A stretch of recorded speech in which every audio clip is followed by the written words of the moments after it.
Our lecture series is going to start in like less than 60 seconds. You're more than welcome to come and be seated at the left-hand side of the podium side on the main stage. Lecture series in around about 60 seconds. You're more than welcome to come and listen on some information. Gentlemen, ladies, Friday. Hey, it's Friday. Thank God for the weekend. William Margold, Free Speech Coalition Lecture, ABCs of X, in and outs, all arounds about the adult industry, presented by a man who's been there since the beginning. Ladies and gentlemen, Mr. William Margold. So we'll see if this thing works. It does. Oh, goody. That's not like the voice of God, which, of course, if you read my business card, it said God created man, William Margold created himself. Since I have such an eclectic audience, including every janitor that's in the room, I suspect, and security guards, I was thinking about an opening line for this. I was being blown by Leslie Beauvais in a movie called Disco Dolls and Hot Skin in 3D, which, by the way, was here about a year and a half ago, one of those revival screenings, midnight screenings. And above me, the king, and hopefully you all know who I was talking about, John C. Holmes, was being worked on by 4 women. And I'm enjoying what essentially was the best blowjob in the history of this business, because they say Beauvais was the best cocksucker, and I was having a blast until I happened to look up, and lo and behold, somehow Johnny's dick popped out over my head. And I'm looking up at it, and it's wobbling around up there, and I'm the star of this movie, and I'm not happy, because now my dick is going into the ground, because this thing looked like the opening shot of Star Wars. I was terrified. And I figured if I got hit in the head by this thing, I get a concussion, I have to go to the hospital and explain that I got hit in the head with a dick, and now I have a concussion. So much for the wear and tear on my personality in this industry. I've been in it on every level since it began, basically. Around 1969, I got into this industry as a journalist to write stories about it. And by 72, I convinced people that I wanted to do it, which means I had to get up, get in, get out, get off on cue. Bottom of the ninth, bases loaded, full count, you can't foul off a ball. I was very successful at it because I detached my sexuality from my personality and became a machine, and created in 1973 what is known as the 10-second cum shot, count down from 10, pop on 1, because you had 40 feet of film and you had to get off. And I remember Rick Cassidy at that point in time saying to me, "You may have ruined it for an awful lot of people." And I said, "But aren't we supposed to be professional?" Which is really what it's all about, because we've been very, very lucky in the X-rated industry. And if you're fans of this, you can count basically on your fingers and your toes a number of men who've survived over the almost 3 decades of legendary status in the history of this business. And I'm not in that league. I did 500 sex scenes, I did 300 videos and movies, but I didn't do it just for that. I did it because I believed in it. And to quote the woman I lived with for 5 years, a woman named Viper, who some of you may know about, she had said when asked by Hard Copy why she made X-rated movies, she said so she could have sex with 10,000 men at a time rather than just one. And the guy from Hard Copy said that's the most intelligent answer he'd ever heard for anything. And years later I said, well, what the hell, I would paraphrase it, and I did it so I could have sex for 10,000 men at a time rather than just one. But it's not the reason that I got into it, because sex in this business, to be honest with you, in front of the camera, is extremely mechanical. Literally, I'm working in front of the same audience that I have now, equally detached, almost anxious to go off and either eat their lunch or do something else with the rest of their day, but you're trapped here at least until 11:30 to listen to what I have to say. I got into the business to write about it, I began to do it, and then I decided that somebody had to, A, chronicleize it, preserve the history of it, and B, somebody had to save it, basically from itself, because my background includes being a probation officer in juvenile hall. I took care of kids. I was there when I was 12, and I went back to work there in 69 through 71. And this industry, my overall title for the book eventually to be written about me, is called Playpen of the Damned. This is an industry of sociologically damned kids, and we're in a society which is totally hypocritical. Perhaps none of you will admit to this, but you jack off to us with your left hand, you push us away with your right. I've watched the real world embrace us the same way they extract cat shit from a litter box. They really want nothing to do with us but to get off to us in the privacy of their own bathrooms, bedrooms, wherever else. Cars nowadays. The facility of our industry going into the household with video is overwhelming. We've become an industry now of quantity rather than quality, and that's lamentable, because back in the days of film, when we made something, it sort of had a standing test of time. The video now is the microwave oven dinner mentality of a 10-minute attention span, and the videos usually you put The Simpsons on it or any other show you like and you erase it immediately. There's not much collectible coming out in this business. So I started to perform. I ran the biggest agency in the world. I discovered Serena, Seika, Kelly Nichols, Amber Lynn, Pat Manning, Jennifer West, Tiffany Clark, Lee Carroll, Brandy Alexander, Drea, who I wound up marrying so she'd go away. And then, of course, Viper came into my life. My latest discoveries, there'll be a woman at my booth later on named Anita Cannibal. I'd given her the name Cannibal. She's really cool. Got other ones coming in on a regular basis, and I do sort of work in a patriarchal way to watch over the kids in this business. And to me, they're all kids. I refer to them, quite frankly, as cubs in the tree of X. I'm known as the bear, wear a silver bear around my neck, and I'm sort of Papa Bear to all the cubs. And when a cub can climb down and set up their own tree, much like the legendary Nina Hartley, or a Portia Lynn, or a Candida Royale, or any of the other people who are going to be, well, Portia won't be here, but Candida and Nina will, that's cool, but eventually they all sort of come back to the parent tree when they need something. And that parent tree now is the most important of the things that I do, and that's involved with an organization called Protecting Adult Welfare, the PAW Foundation. In 1994, Savannah died, killed herself, July 11th, and at that point in time, having already suffered the deaths of Shauna Grant in 84, Megan Lee in 1990, I said there'd be no more Savannahs. So I put together an organization now, complete with an 800 number, and the sort of, I guess, innocent belief that one day I'll have what is known as the Paw Foundation House, where when a kid stumbles and falls, it can be picked up and put into a room, much like juvenile hall, until they can go back out on their own. I'm the toughest person to convince, to be honest with you, if a person comes up to me and asks me to get into the industry, because I warn them that what they do now will haunt them the rest of their life. There are 3 reasons why people make X-rated movies, and 2 of them are wrong: sex and money. The only reason to do it is immortality. If you're willing to sell your soul to this industry, you can become famous. The handful of people who have become famous will be eternal. And to that extent, in 1997 and in 1999, I honored them in what is known as the Legends of Erotica. There were medallions given out, silver medallions on blue ribbons, for the 52 most important people in the history of the business, of which Nina, who will be here, is one of them, and justifiably so, because it's based on a premise that there is no future if in the present we fail to pay homage to the past. So for the history of this business, I've been here longer than virtually anyone with the exception of my idol, and I wish he would be here, and that's Jamie Gillis, who is the definition of hedonism in the dictionary. I was relating a little story about the old days of S&M movies, wherein we were being beaten pretty hard by a woman named Cinda, and Jamie had an erection, and she stepped on it, and he said, "Oh, good." And I said to him, "No, that's not something I'm really into." And he said, "Oh, yeah, step on it again." "No, that's the game I don't play." You know, but in those days, we used to make hardcore movies after the bondage things. After they beat us up, we got to screw them. But again, the sex, which sounds to any of the men in the audience, "Oh, goody, you got to screw a bunch of beautiful women," it's not true. In reality, you were having sex with yourself, because you had to maintain the erection, particularly in film days, for whatever length of time. The cameraman and the director, neither of whom are particularly good. The cameraman was competent. The director is a joke, and honestly, it's like herding naked cattle. I get these people who started screaming at me back in these days, "Do this, do that," and I said, "What are you talking about? Just leave me alone. Let me do the scene. Don't bother me." And they say, "Oh, I want you to fuck this way." What is that all about? I might listen to the cameraman, but come on. These directors are in many cases, delusional, thinking that they'd sooner like to do it themselves, to be honest with you, and sort of jealous of the guy getting to do it, because they figure in those days they could stunt dick, which is a terminology not used today, the scene if the guy's dick happened to fail. That's another part of my life that I sort of remember fondly. There was a time when I was a stunt cock, where some guy couldn't get up, so I'd have to go in and punch in my dick for somebody else. And there were occasional times where some suspicious black men might fail, something like that, and have this odd-looking dick suddenly winding up in the scene that didn't exactly match, but no one seemed to care, because people don't pay that close attention to what's going on in the adult entertainment industry. Well, I gravitated, after all of the stuff I did for the historical purposes of it, toward an organization that had started up about 12 years ago, that evolved from the AFAA, which is the Adult Film Association of America, into the Free Speech Coalition. And that's why my friends are up here, is what I'm doing here is promoting basically the Free Speech Coalition, which in a sense is a paradox, because in reality, while indeed we profess to be free speech, we are censors in ourselves, because we do censor adult material, we keep children out of it, we keep animals out of it, and we keep aberrant violence out of it. I'm really not into beating the hell out of somebody. It doesn't really wear well when these people have bruises 4 or 5 days later.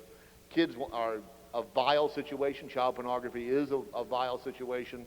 And in our industry, Free Speech Coalition, we have a $20,000 bounty leading to the arrest and conviction of anybody involved with child pornography. And animals are a suspicious mix, because I really don't want to work with a Rottweiler. I have a feeling that my career would be over in about 3 minutes when the dog got hungry, and I just don't want to be bothered fighting some dog to the mat. And I've worked with some women who remind me of dogs, and I've worked with some men who smelled like pigs, but that's part of the business. And you come with that, that's part of the territory. But animals and kids are essentially something that we are vehemently opposed to, absolutely and totally. So in reality, what I want to sort of preach up here is a terminology I've come up with called common censorship, Sensorship. This is, if any message I carry out other than come and get my animals, which, by the way, are anti-censorship critters. These are educational toys. You have a skunk with a little logo on it that says censorship stinks. You have a pig, censorship is hogwash. You have a bear, of course, because I got to go with bears. Censorship is unbearable. And then my latest one, which took the place of a frog who said croak, censorship is a croc with his little life preserver. My best one, which wasn't ready for here, is a dinosaur, which hopefully you'll all nod your heads in wisdom, says freedom is extinct. Because in reality, I want to paint you an interesting picture on a greater intellectual level, and since this is San Francisco, you should be able to absorb this. Visualize the Grand Canyon with the statement it took 200 million years to erode this. Then visualize the Bill of Rights, and with the statement it's taken a little over 200 years to erode this. The freedom that you think we live under is not a freedom, and it's not a right, to be honest with you. It's a privilege, and if you don't fight for that privilege, then you shouldn't have it.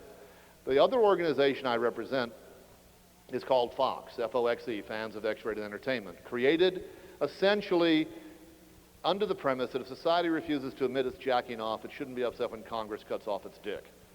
That term, that whole statement has made it into a couple of magazines under the sort of if Congress refuses to admit, if society refuses to admit that it's masturbating, it shouldn't be upset when Congress takes away its genitalia. But understand what I'm saying. A lot of you here, of course, are in the industry. You're exhibitors to this situation. So you should understand what I'm talking about. And you should all, quite frankly, come over to the free speech booth and join up under whatever rate you want to, even as cheap as $50 if you want to save some money, benefit from what the Free Speech Coalition can do, because another slogan I thought up is protection with direction. We are sort of the umbrella organization for everybody in any form of adult entertainment, because in the censorship game, you got to visualize the alphabet as a perfect set of teeth. And if indeed all the other letters were somehow able to extricate X from that alphabet or knock a tooth out of your mouth, no matter how good a dentist you have, all the other teeth are going to be weakened forever. So if you don't like X, and hopefully all of you here at least tolerate it, leave it alone. You know, the trick of all of this is I've never seen an adult videotape jump down off a shelf, run down the street, drag somebody home, and make them watch it. You know, we're a keyhole. Envision us as a gigantic keyhole, and I watch the hundreds of millions of people drop to their knees willingly and look. You have every right in the world not to drop to your knees and look through that keyhole. You have no right in the world to tell somebody that they cannot look through that keyhole. Do not enforce your puritanical, pin-headed, moralistic slants. Again, talking to you is idiotic because you all, you know, I'm preaching to the choir of converted or convicted people, convicted too. I was convicted of well, I never really convicted, but busted on various forms of, you know, antisocial crimes back in the 70s, which, how many of you saw Boogie Nights? Yeah, well, there was one thing missing from Boogie Nights. During the period of time that Burt Reynolds and Wahlberg and Julianne Moore were running around, that 78, 79, 80 era, there's one cogent element missing from all of that. We were totally illegal in those days. To make an adult movie was an absolute crime, a total and absolute felony. I got busted in the early 70s a number of times. There was one crime, 81 counts of oral copulation. And I said, what's all this about? They counted every single time the woman went down on me, and each count was another count and another crime. And I said, if I'd known you were counting, I would have gotten off faster. I never got convicted, but hundreds of thousands of dollars in legal fees were spent to keep us out of jail during that period of time. And it was very sad because we were not doing anything wrong. We were massaging the law. We were not breaking any kind of law, but they had to come after us for some reason. And again, part of this sort of appeals to me because you have to visualize the X-rated industry in the early 70s, particularly up here. And in fact, there's a cute story, sort of chasing my own tail. In 1972, in August of 72, I was servicing news racks up here out of LA, and at 12 o'clock in the afternoon, there was the world premiere of a movie at the O'Farrell Theater called Green Door. And I'd already seen one X-rated movie already, a hardcore film on Market Street, in fact, called Schoolgirl in 1971, and I thought that was rather interesting. had a sort of a story to it, a woman given assignments in college to go look at swinging couples. But then I saw Green Door, and I could feel a sense of tidal wave starting to emanate, and I got caught up in it. I was writing about the industry, but I hadn't been able to convince anybody to let me do it. And on October 2nd, 1972, I was flown up to San Francisco, because San Francisco's always had a wonderfully enlightened feeling about making X-rated movies. It's very hard to get busted here unless, I guess, you get blown on the Golden Gate Bridge, and then I guess they figure to jump off. But they sort of leave you alone up here, and it's very nice. I was flown up here on my birthday, 1972, to do a book, which I can't find, called Sexual Stamina, Secrets of a Porn Star. But they were so scared. I did 5 sex scenes in one day, 5 cum shots in 7 hours.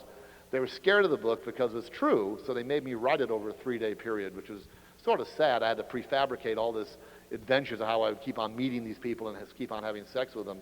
The book was put out by Greenleaf Classics, and then in 73, it got shredded.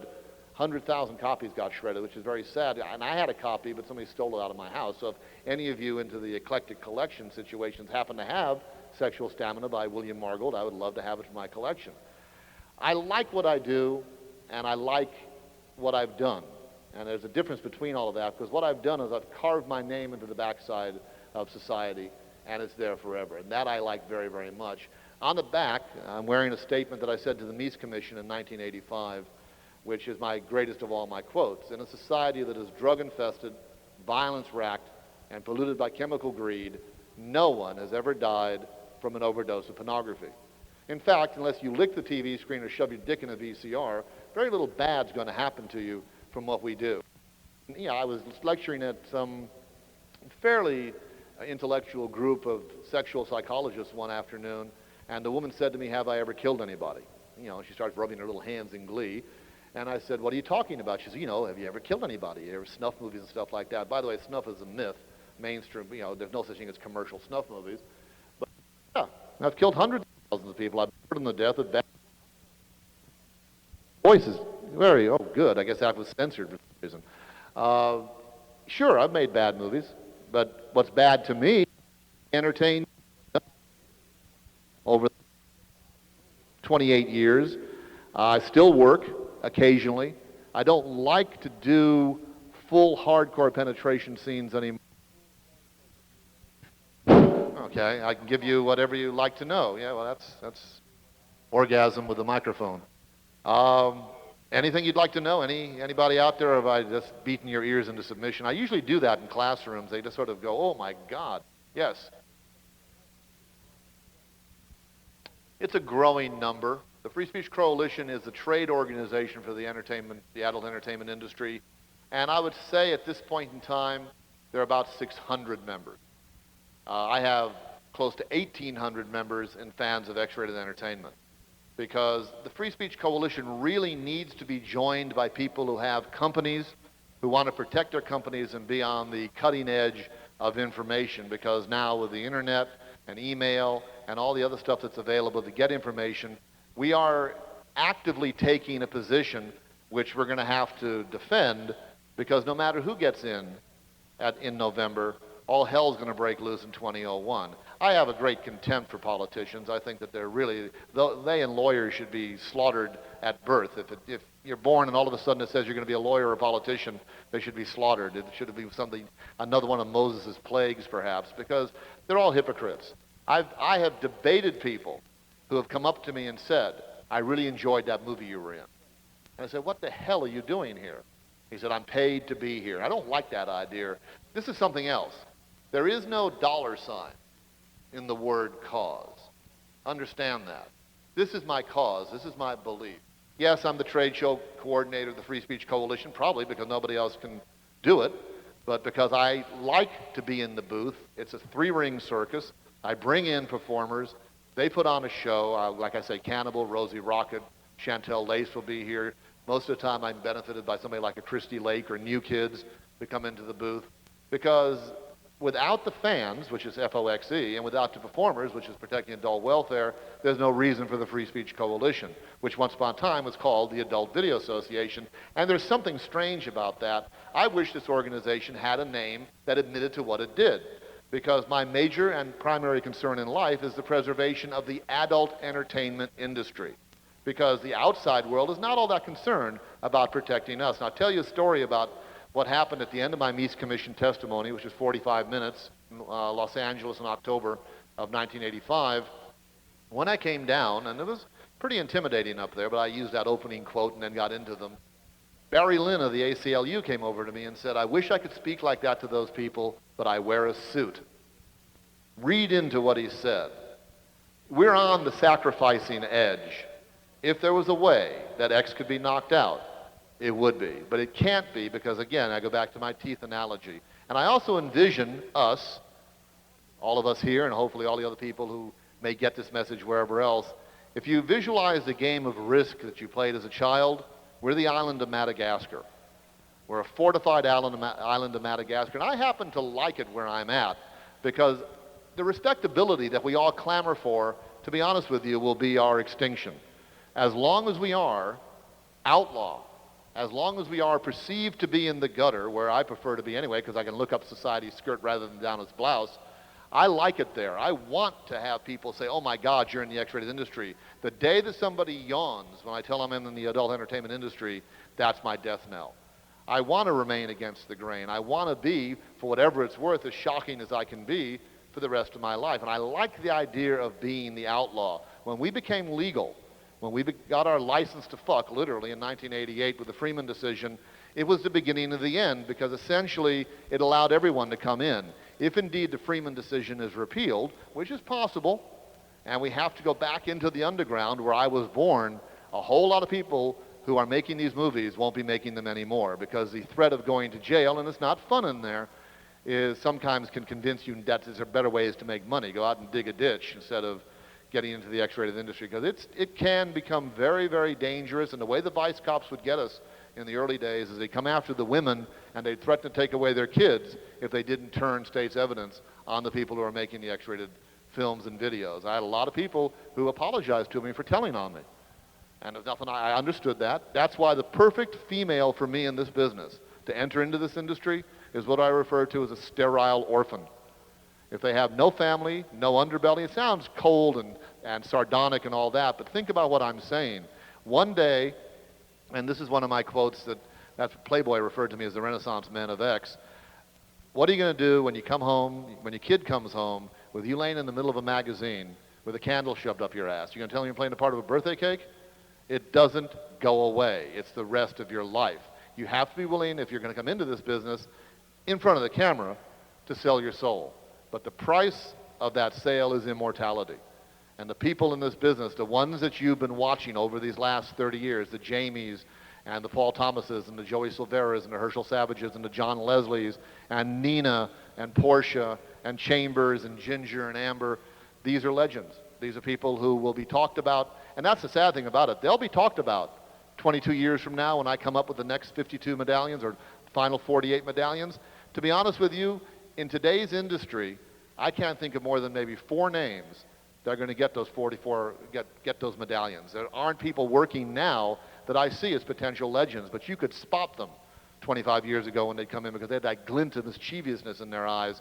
And when I was told I could go to jail for doing this, I told Reb Sowitz, who was running Sunset International, I said, "Good, let him catch me." And so they did. And I went to court. I remember there was one movie called Maryland Senator. They showed it to the jury, and the jury came back.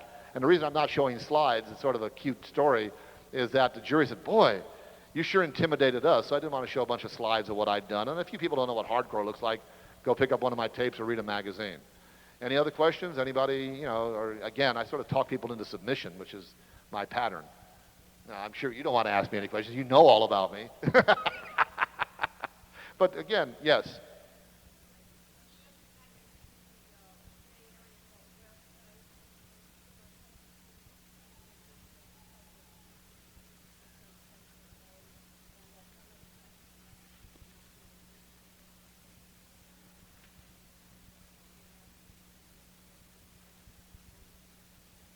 Makes sense.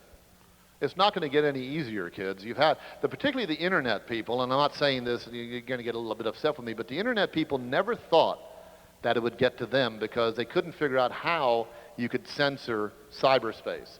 And I warned them, and this is at Adultex, which I attend every year in Las Vegas, I said to them, they'll eventually figure out at what temperature air can burn, and then they're going to fry your ass. And of course, they all said, oh, they'll never get cluck, cluck, cluck, cluck, cluck. So all these internet people were acting like grasshoppers, while the Free Speech Coalition, protecting the videos and the magazines and the films, were doing all the worker ant situation. Come into the Free Speech Coalition, and I'll tell you how to beat all of that. Simply come up with let the industry itself create its own credit card system. Let the Free Speech Coalition get together with some people and create its own credit card system, and you won't have to worry about that situation. But the harder it is in our industry, essentially, the better it is. Because if it's too easy, it isn't even worth it. And I say that from a common sense situation. And right now, it's awful easy. Although, look at what's happened here. AT&T puritanically decided they didn't want to run ads for this on cable. So the word of mouth is going to have to literally go out by word of mouth. So in a sense, what is essentially a long-distance carrier has become short-sighted and has decided to slam down. So AT&T, 3 letters, are scared of 3 more letters, which is SEX. But you've got to fight them by simply, put together your own rallies up here. If San Francisco is an enlightened city, LA is way too laid back to do something like that. But if you're concerned about what's going on, put together your pickets. Get out there and picket. Go out to AT&T, say it's unfair. It's an unfair form of communication if you're that really concerned about it. Or beat them at their own game and create your own credit card system. Come up with a Bank of X. As naive as that may sound, get somebody to finance the Bank of X. Go over to Larry Flint. He has money to burn. Convince him that if Visa or MasterCard or American Express is going to come out after us, go back out after them and create your own substantial financing situation. And then you don't have to worry about that. It is not going to be easy, though, and it's going to get harder, kids. This is the last gasp of, I think, freedom for a while, because no matter what president gets in, no matter what regime gets in, they're going to come after us because they have nowhere else to go. They're certainly not going to take care of the homeless. They're not going to take care of poverty. They're not going to take care of all the other problems facing society, because we're the whipping boy for everything, so they'll blame X. Essentially, it's almost like a North Park song. They blame Canada. They're blaming X. They'll blame X for everything. And North Park, by the way, the movie is brilliant. Absolutely brilliant. In fact, I've written a letter to those 2 people and asked them to come to our dinner dance, the Night of the Stars, the prom, to get an award for making something that was so brilliantly anti-censorship structured. It was a great attack on everything that's wrong with society. Any other questions? Yes? Well, she'll explain it to you. She understands more of the credit card thing than I do, because, again, credit cards, I think what's going to happen, and I saw this coming a long time ago, like AT&T, who suddenly decided to become puritanical, credit cards may also become puritanical and say they will not handle anything involving adult material. And can you blame them? Because they've probably been paid off by somebody to do that.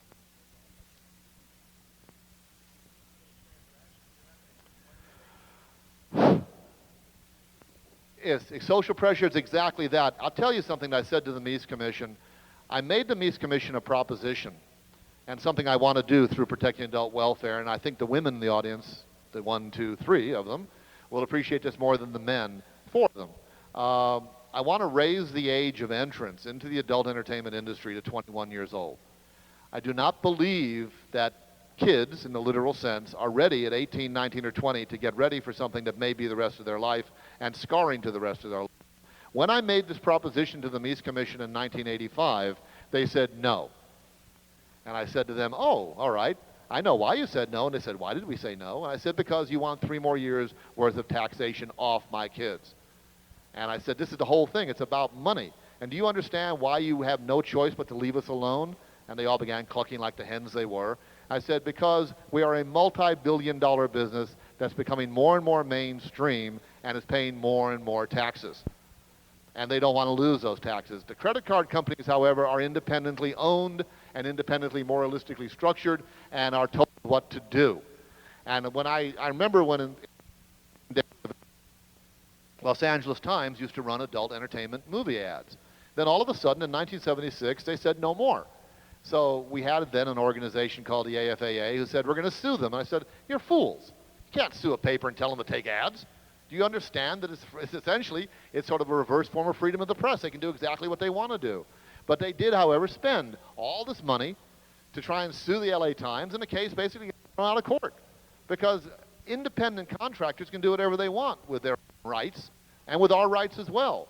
So you need to find some, sugar daddies, for lack of a better term, put together your own bank of X, and tell these cards to shove it up their ass. And then you can put out cards with holograms of superstars on them.